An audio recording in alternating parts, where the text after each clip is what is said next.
계속해서 우리 교회에 있는 상징들을 여러분들에게 소개하고 있습니다.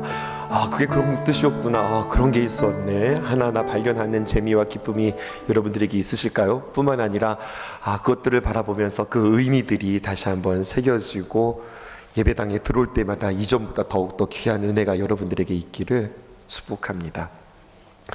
우리가 살아가면서 말이죠. 나 그거 가봤잖아.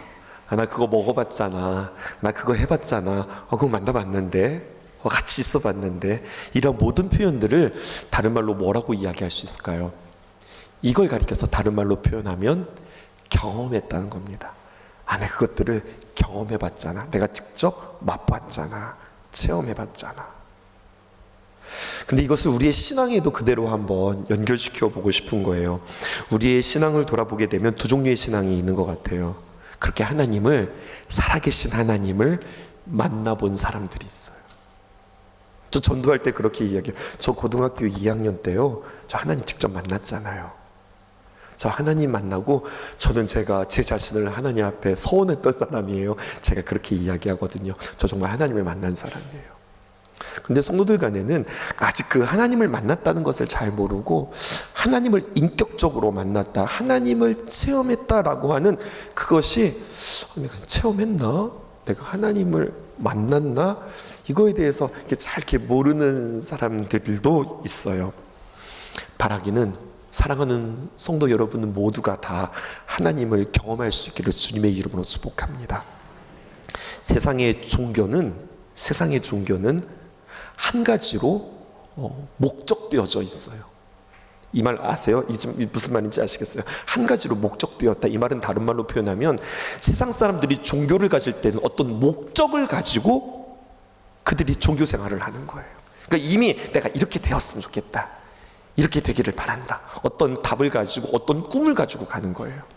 근데 기독교는 종교라고 이야기하고 싶지 않아요. 세상 사람들은 기독교도 종교지 이렇게 이야기하지만 저희는 이것을 종교라고 이야기하기보다는 신앙이라고 이야기하고 싶어요. 목사님, 종교하고 신앙은 무슨 차이예요? 라고 질문한다면 저는 이렇게 대답하고 싶어요. 종교는 그렇게 내가 무엇인가를 목적하는 바가 종교라고 한다면, 신앙은 하나님을 닮아가고 그 하나님과 교제하는 거예요. 답이 나에게 있는 것이 아니라 하나님께 있어요. 그래서 주님 뜻대로 살기로 했습니다 라고 고백하면 그것은 신앙생활 하는 거고요. 내 뜻대로, 내 소원대로 빕니다. 내가 정성을 들여서 빕니다. 꼭 되게 해주세요. 이러면은요, 이미 행복을 내가 결정한 거잖아요. 그럼 이것은 종교라고 하는 거죠. 그런데 혹 성도들 가운데에도 신앙생활을 종교생활로 하는 사람들이 있으니 이 부분에 대해서 나는 신앙생활하고 있는가 아니면 종교생활하고 있는가를 점검하실 수 있었으면 좋겠습니다. 그래서 혹자는 이것을 이렇게 이야기해요. 그냥 머리로만 아는 하나님, 식으로 정보로만 아는 거예요. 그런데 우리는 하나님을 가슴으로 만났다. 하나님이 귀한 말씀 들으면, 예배를 드리면 맞네, 그렇지, 이렇게 이해하는 게 아니라 예배를 드리는데 내 가슴이 뜨거워진다, 내 가슴이 설렌다, 내 가슴이 벅차다, 이렇게 고백하는 거죠. 그래서 우리 온 성도들이 하나님을 가슴으로 만나고 가슴으로 경험하는 저와 여러분들 되어지기를 축복하고 또 축복합니다. 또 한 가지는요, 우리가 하나님을 경험한다 할 때 이 경험도 두 종류가 있는 것 같아요. 어떤 두 종류가 있는가? 하나는요, 하나님을 만나되 극적으로 만나는 사람들이 있습니다. 한 번에 하나님을 크게 만나고 경험하는 사람들, 성경에도 그런 사람들이 있죠. 누가 있습니까? 대표적인 예가 신약의 사도 바울이라고 하는 사람이에요. 그 사람은 하나님의 원수되었던 사람인데 다메섹 도상에서 강렬한 빛 가운데 하나님을 만나고, 우리 쉽게 이렇게 표현하잖아요. 확 뒤집어졌다고요. 뒤집어지고 하나님을 만난 그러한 바울과 같은 사람이 있는가 하면 또 어떤 사람들이 있는가? 베드로 같은 사람 말입니다. 하나님과의 관계 속에서 하나님의 사랑받고 하나님 앞에 훈련받고 깨지기도 하고 깨달아지기도 하고 그러면서 조금씩 서서히 하나님을 알아가고 경험하게 되어지는 사람, 그러니까 베드로와 같은 경우도 있고 바울과 같은 경우들도 있어요. 물론 이러한 모든 것들은 우리가 선택할 수 있는 것이 아닙니다. 하나님께서 그 사람에게 맞게, 그 사람의 성품과 기질과 그 사람의 환경에 맞게 하나님께서 그렇게 만나주세요. 어떤 사람은 갑자기 불과 같이 순식간에 그 사람을 만나주던 사람들이 있고, 어떤 사람은 하나님을 천천히 서서히 그렇게 비둘기같이 온유한 마음으로 주님을 하나하나 알아가는 사람들이 있죠. 뭐가 좋고 나쁘다고 이야기할 수는 없겠습니다만, 중요한 사실은 이러한 하나님을 내가 경험하냐, 한 번에 경험하든 서서히 경험하든 그렇게 우리가 하나님을 경험하든가 라고 하는 거예요. 거기서 첫 번째 대지, 여러분들에게 이렇게 말씀드리고 싶습니다. 오늘도 말씀을 듣는데 이 말씀이 여러분들에게 귀로 듣는 말씀이 있다고 하는 거죠. 우리가 만나는 야곱 말이에요. 오늘 야곱을 여러분들에게 소개할 텐데, 그는 모태신앙입니다. 신앙의 가문 가운데 태어난 사람입니다. 이렇게 와닿지 않으시죠? 근데 이렇게 말씀해 볼까요? 그 야곱의 할아버지가 아브라함이에요. 야곱의 아버지가 이삭이라고요. 그러면 이삭으로부터 들었던 그 할아버지 이야기 말입니다. 야, 네 할아버지든 말이다 라고 들렸던 이야기, 바로에게 잡혔다가 풀려났던 이야기, 소돔에서 롯을 구했던 이야기 뿐만 아니라, 야 야곱아, 이 아빠가 말이다 라고 하면서 이 아빠가 해주는 이야기, 번제물이 되어서 죽을 뻔했는데 하나님께서 어린 양을 예배해 주시고 죽다 살아난 이야기, 막 우물을 파는데 파는 곳마다 물이 펑펑 터지는 그러한 놀라운 기적과 같은 이야기, 이러한 이야기들을 계속해서 야곱은 듣는 거예요. 귀로 듣는 말씀이에요. 그런데 오늘 성경은 이 야곱을 향하여서 이렇게 이야기하고 있습니다. 뭐라고 이야기하는가? 아주 특별한 것들을 발견하게 됐는데요. 성경이 모두 66권이잖아요. 근데 이 성경 66권의 요약본이라고 하는 성경의 한 책이 있습니다. 그게 바로 무엇이냐면 이사야예요. 성경이 구약과 신약 두 가지의 성경으로 우리가 구분할 수 있듯이 이사야도 제1 이사야와 제2 이사야로 나뉘어지는데, 이게 성경 66권과 너무 닮아 있어요. 구약이 모두 39권인 것처럼 제1 이사야가 1장부터 시작해서 39장까지는 이스라엘을 향해서 하나님께서 어마무시한 그러한 징계와 심판의 말씀들이 쭉 진행되어져요. 그러다가 말이죠, 제2 이사야, 신약 성경과 같은 40장부터 시작해서 66장까지는 설명할 수 없는 하나님의 놀라운 회복의 메시지, 충만한 사랑의 이야기들로 갑자기 분위기가 바뀌어요. 그러면서 말씀을 듣는 대상이 있는데 이스라엘을 향해서 말씀하시거든요. 그런데 제가 지금 계속해서 설명하는 이유가 뭐냐면, 그 이스라엘을 이스라엘아 라고도 이야기하지만 때로는 뭐라고도 이야기했냐, 야곱아 이렇게 이야기해요. 야곱이라고 하는 그 이름이 나중에 이스라엘로 바뀐 거 아시죠? 그리고 이 이스라엘 백성들이 참 좋아하는 인물은 다윗이지만, 하지만 그들이 참 사랑하는 사람은 누구냐? 야곱이었어요. 좋아하는 것과 사랑하는 것의 차이점은 무엇일까? 저는 이렇게 표현하고 싶어요. 다윗은 너무 좋아하기는 하는데 젊은이들의 말로 이게 넘사벽입니다. 그를 담기가 너무 어려워요.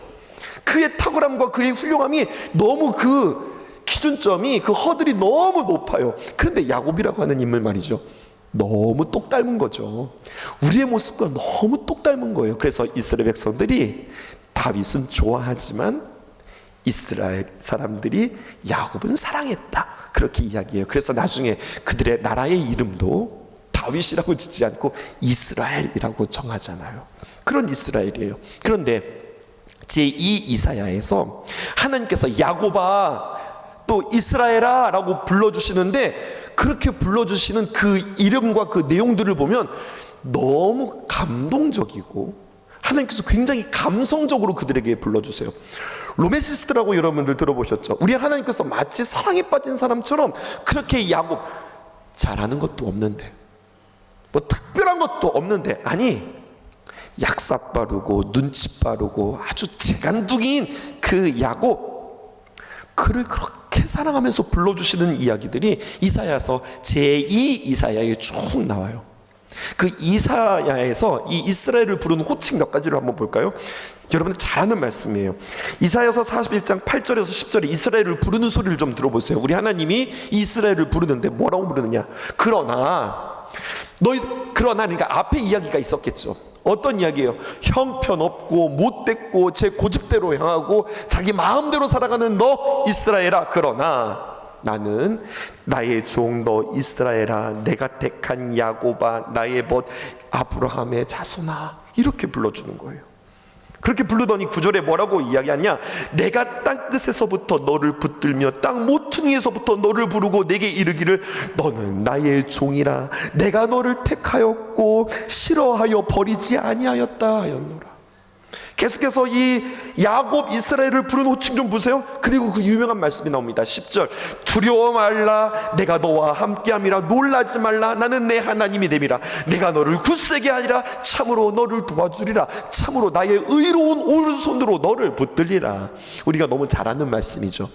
이러한 귀한 말씀이 주어지기까지 이 야곱을, 이 이스라엘을 불러주셨던 그 하나님의 호칭 좀 들어보세요. 얼마나 따뜻하게, 얼마나 다정하게 부르시는지. 또 찾아볼까요? 이사야서 42장 1절에 보니까 야곱을 내가 붙드는 나의 종, 내 마음에 기뻐한 자, 곧 내가 택한 사람을 보라. 이 한 사람을 서술하는데 얼마나 다양한 표현으로 이 야곱을 이야기해요. 내가 나의 영을 그에게 부어주었은즉 그가 이방의 정의를 베풀리라. 하나님이 이 야곱을 향한 마음이 이렇게 구구절절히 표현되어 있어요. 하나만 더 볼까요? 이사야서 42장 1절과 2절. 1절은 제가, 2절은 여러분 요절과 같은 말씀입니다. 야곱아, 너를 창조하신 여호와께서 지금 말씀하시느니라. 이스라엘아, 너를 지으신 이가 말씀하시느니라.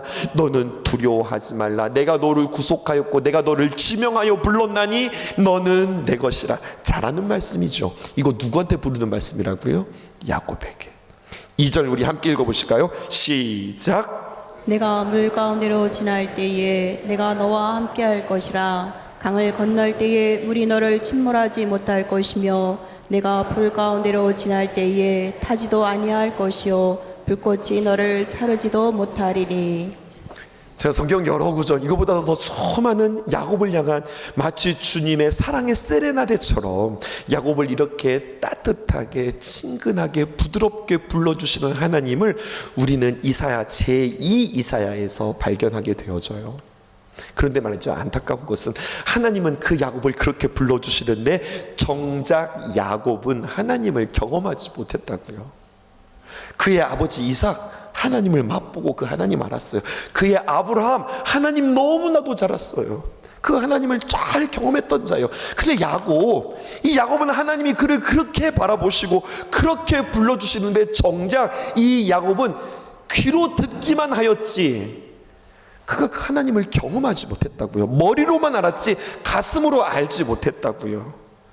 그랬던 야곱이 말입니다, 오늘 본문에 이르러 드디어 야곱도 하나님을 만나게 됩니다. 하나님을 경험하게 됩니다. 그러니까 우리는 눈이 번쩍하는 거예요. 아니, 그렇게 못 만났던 야곱이 하나님 만났다네. 그가 하나님을 경험했다네. 어떻게 경험했지? 그에게 무슨 일이 일어난 거지? 그가 어떤 상황이었지? 언제 그랬지? 어떻게 되었지?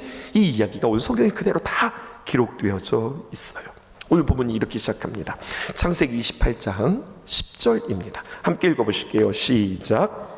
야곱이 브엘세바에서 떠나 하란으로 향하여 가더니. 오늘 본문에 보니 야곱이 떠나는 이야기가 기록되었는데 왜 야곱이 브엘세바에서 떠나 하란으로 가게 되어질까요?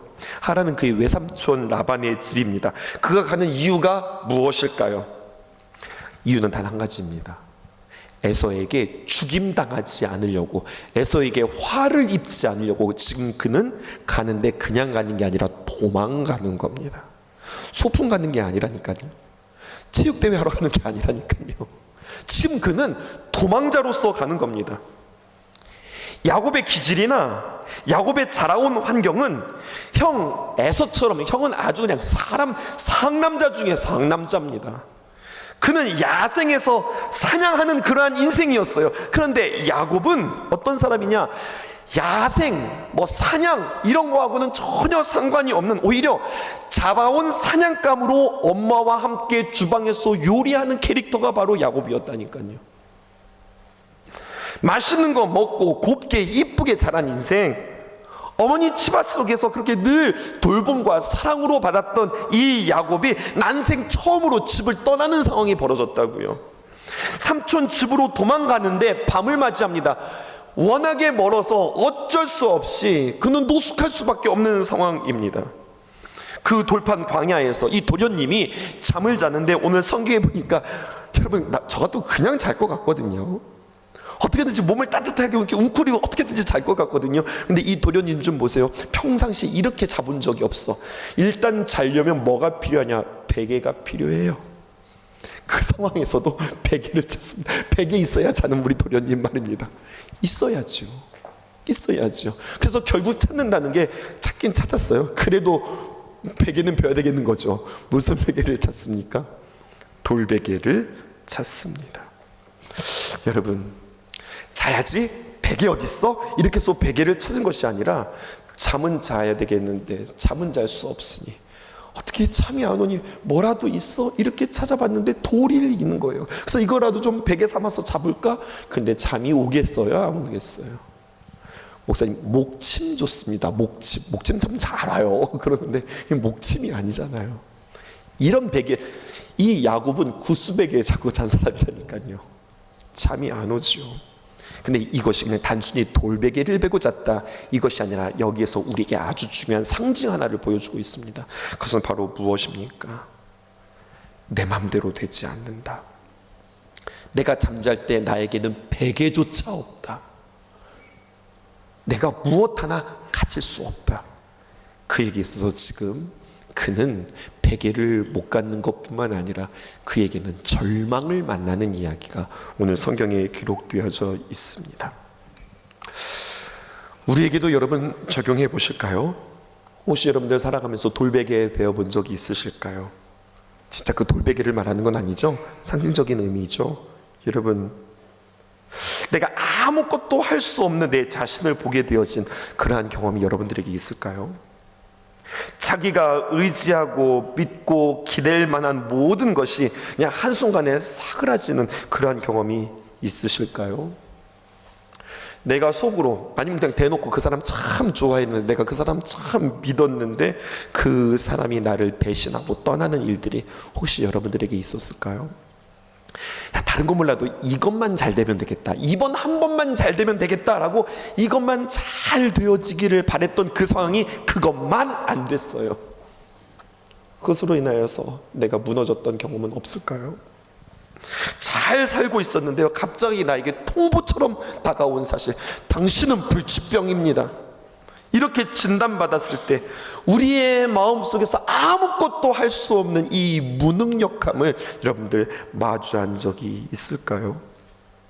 그래서 내 힘으로 아무것도 안 되는구나, 내가 아무것도 못하겠구나, 무능력과 그리고 나의 모든 마음들이 무너지는 그 순간들, 찾아도 찾아지지 않고 구해도 구해지지 않고 아무리 머리를 쥐어짜도 아무 생각도 안 나는, 방법이 보이지 않는 나 자신의 무능력함.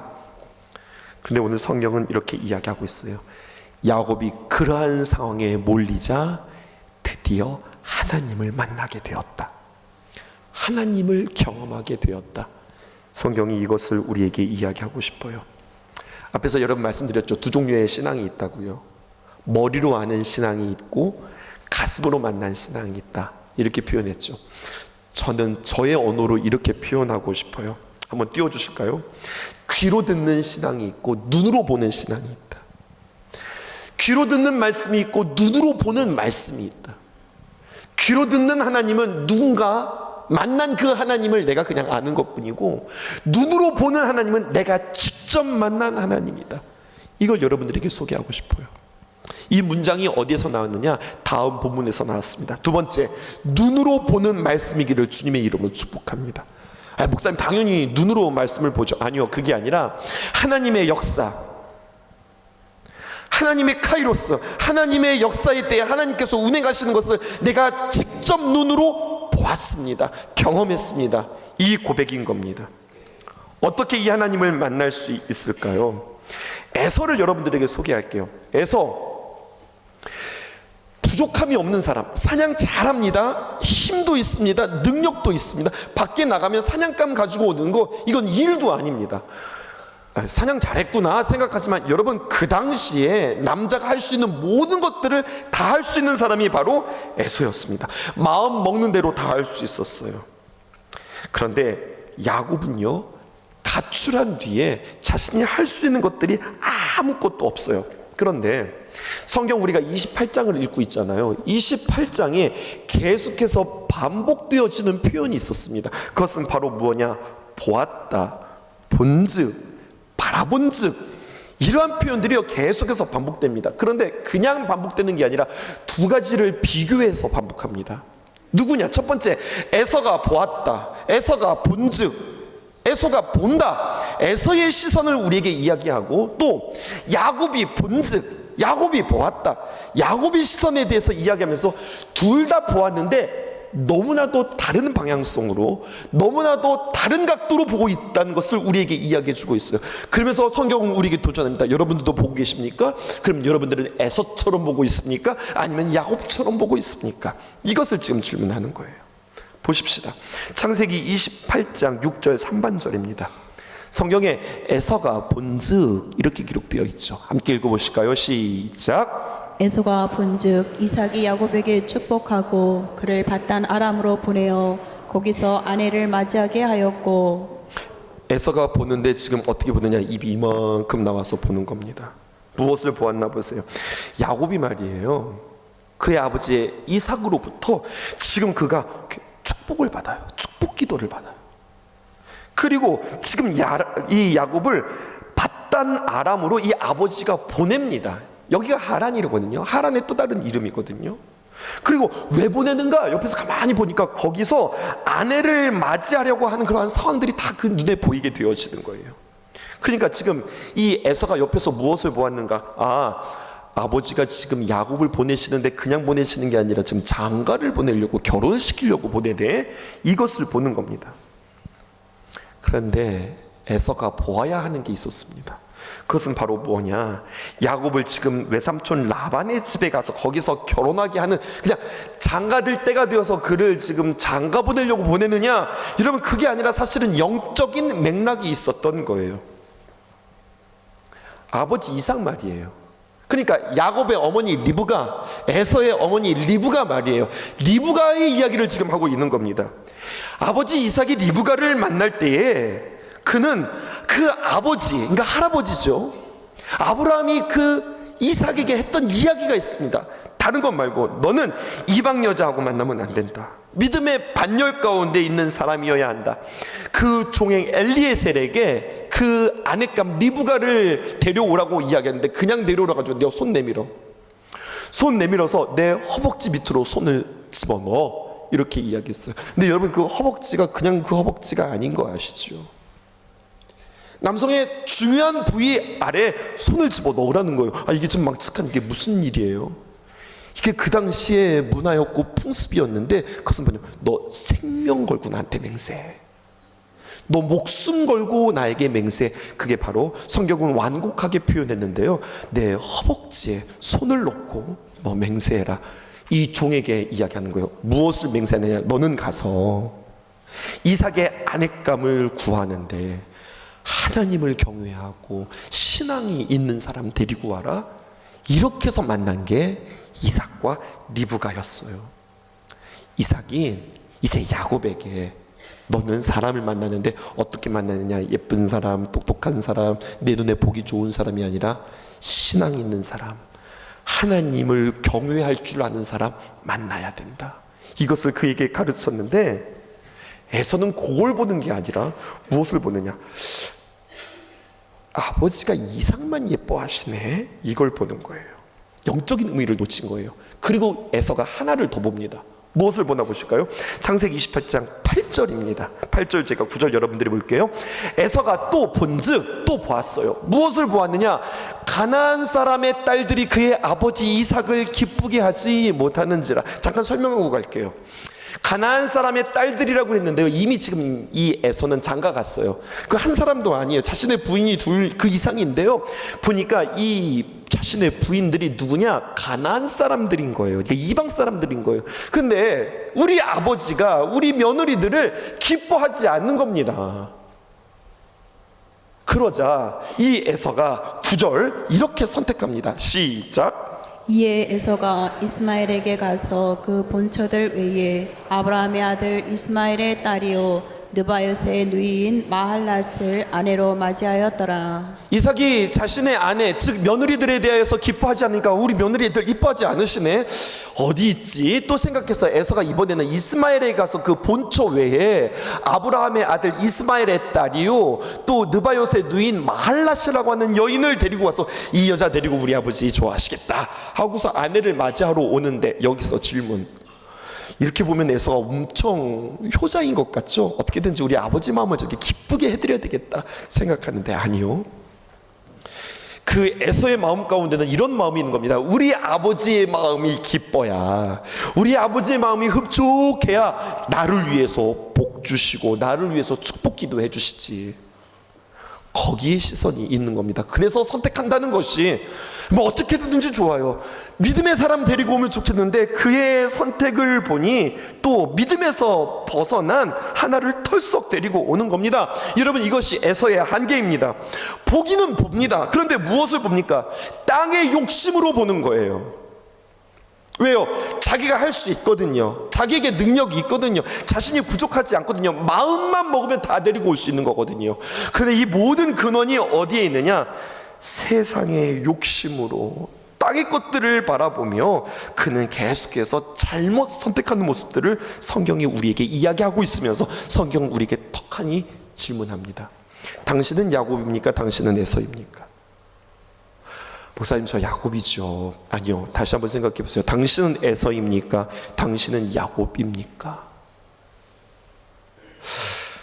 가만히 생각해 보니 에서인 것 같아요. 그래도 제가 좀 뭔가 잘하는 게 있거든요. 그래도 제가 다른 사람들보다 좀 더 열심은 있거든요. 제가 또 눈치는 있거든요. 감각은 있거든요. 또 하면 또 잘하거든요. 가만히 보니까 내가 있는 게 있어요. 에서에게 있듯이, 에서에게 능력이 있고 에서에게 힘이 있고 에서에게 많은 것들이 있듯이 가만히 보니 나에게도 뭐가 있는 거예요. 다른 말로 표현하면 내가 뭔가 믿을 만한 구석이 있는 거예요. 근데 성경은 우리에게 이야기합니다. 그렇게 내 자신에 대해서 뭔가 의지하고 믿을 만한 구석이 있는 너요, 우리는 자칫 잘못하여 하늘의 것보다 땅의 것들에 대하여서 선택하고 나의 모든 선택의 근원은 세상의 것들로 선택되어지는 우리들의 모습일 수 있다고 하는 거예요.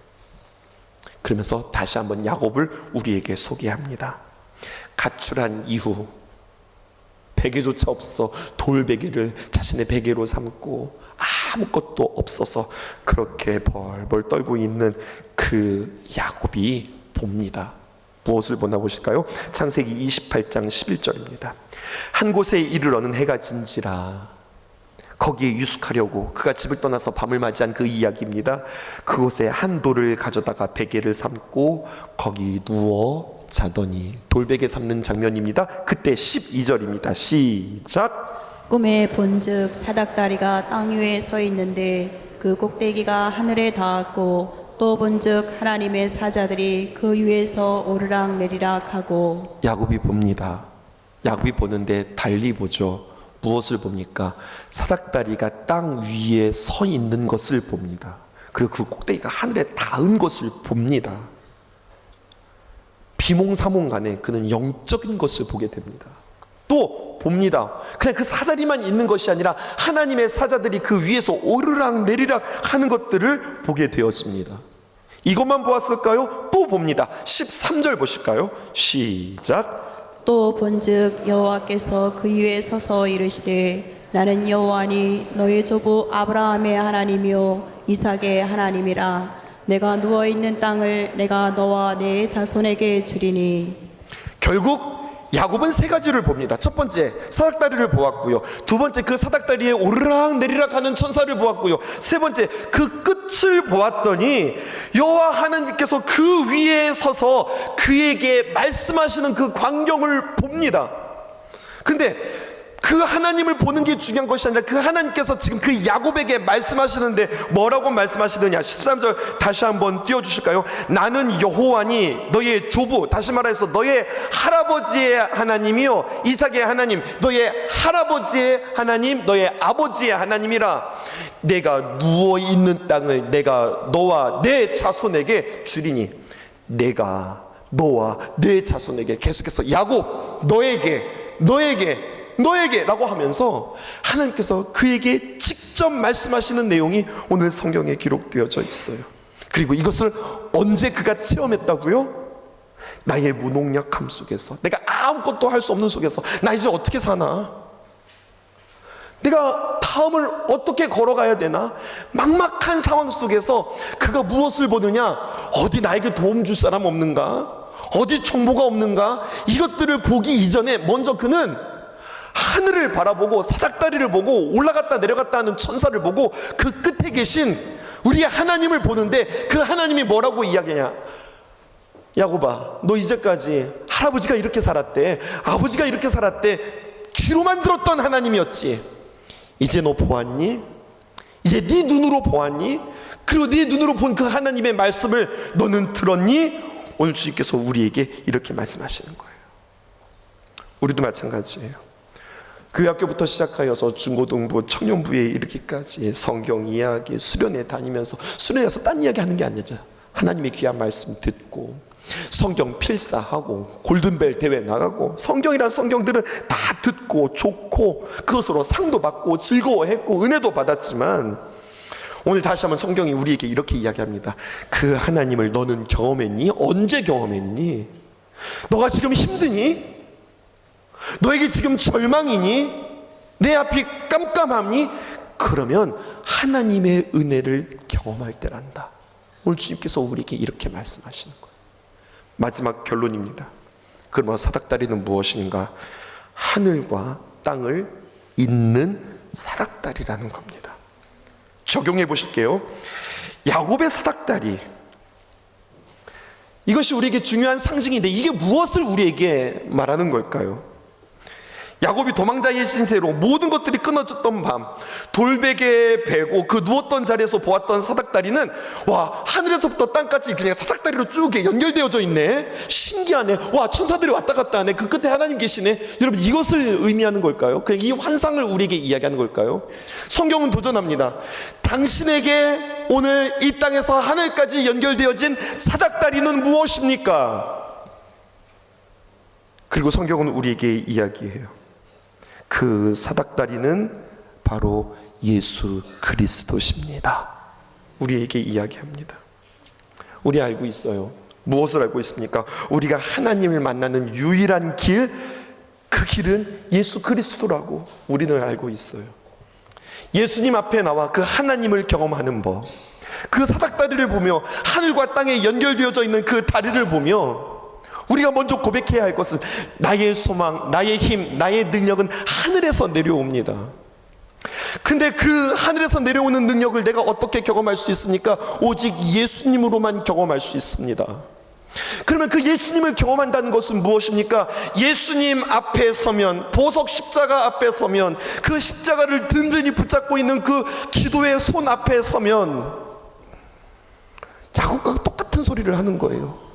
하나님, 내가 살고 보면 내가 잘할 수 있을 거라고 생각했는데, 내가 할 수 있을 거라고 생각했는데, 나는 된다고 생각했는데, 그래도 나는 조금 낫다고 생각했는데, 근데 하나님, 나는 주님 앞에 솔직히 고백하건대 나는 너무나도 죄인입니다.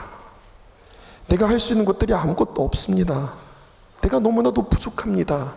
주님 앞에 우리의 연약함을 고백하며, 그러나 그 고백함, 그 연약함만 고백하고 신세 한탄하는 것이 아니라 십자가로 하나님, 나의 모든 연약함을 씻어주시고 주의 거룩한 보혈로 나의 연약함을 다 씻고 벗겨주시고 주님의 귀한 능력으로 내 안에 채워주시옵소서. 야곱의 사닥다리, 우리가 만나는 복음이요 야곱의 사닥다리, 그것은 바로 예수 그리스도십니다. 이제 우리 신성 예배당의 세 번째 상징을 찾아보시죠. 우리 예배당의 보석 십자가, 그 십자가를 든든히 붙잡고 있는 기도의 손, 그리고 오늘 야곱의 사닥다리가 어디 있는가 찾아보세요. 사진을 띄워드릴까요?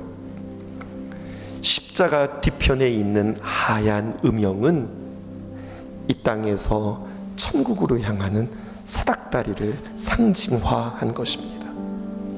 그리고 이 사닥다리는 십자가 뒤에 이렇게 놓여 있습니다.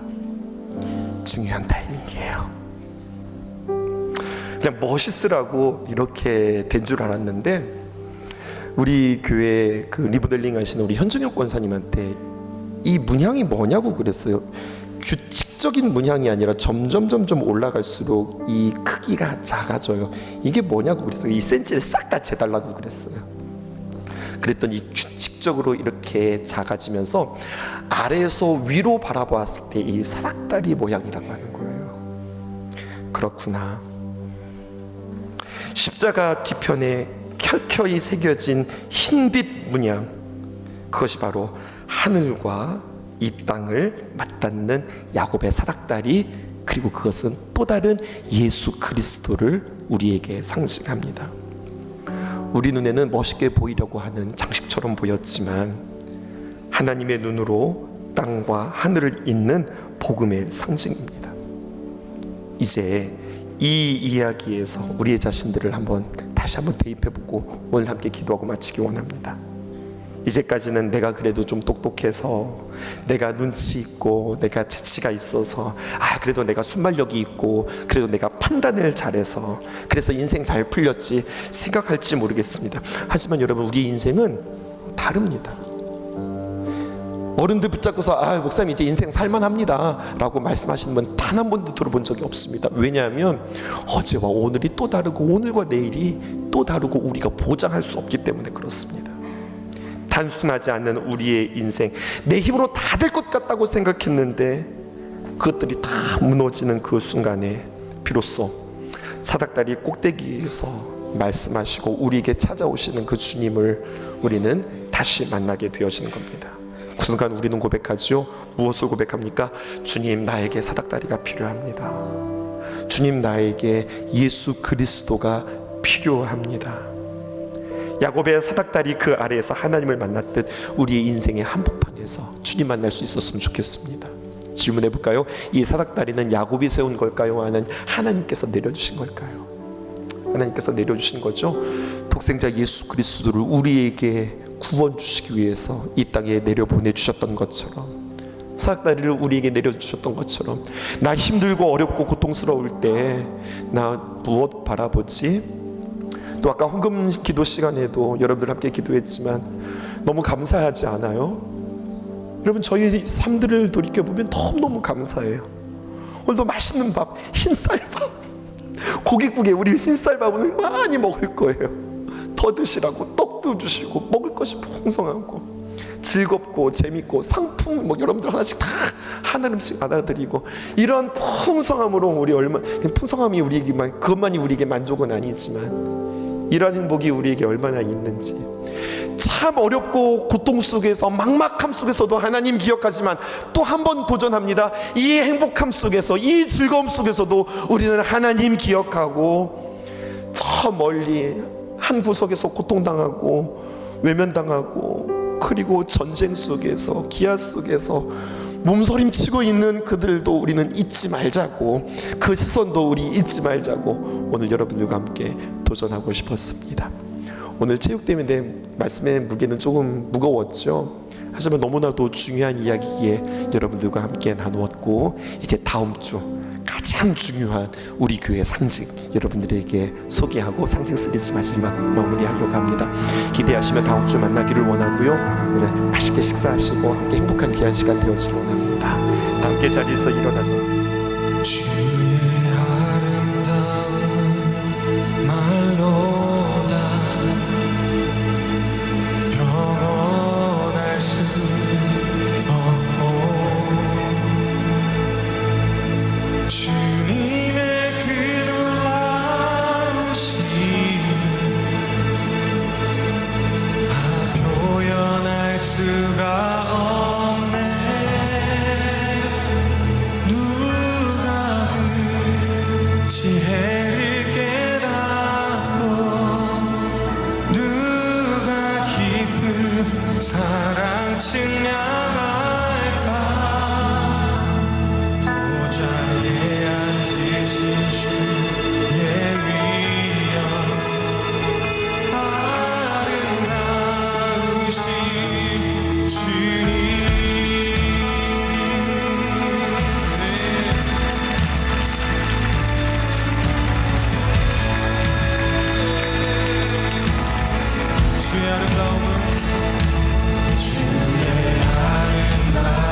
표현할 수가 없습니다.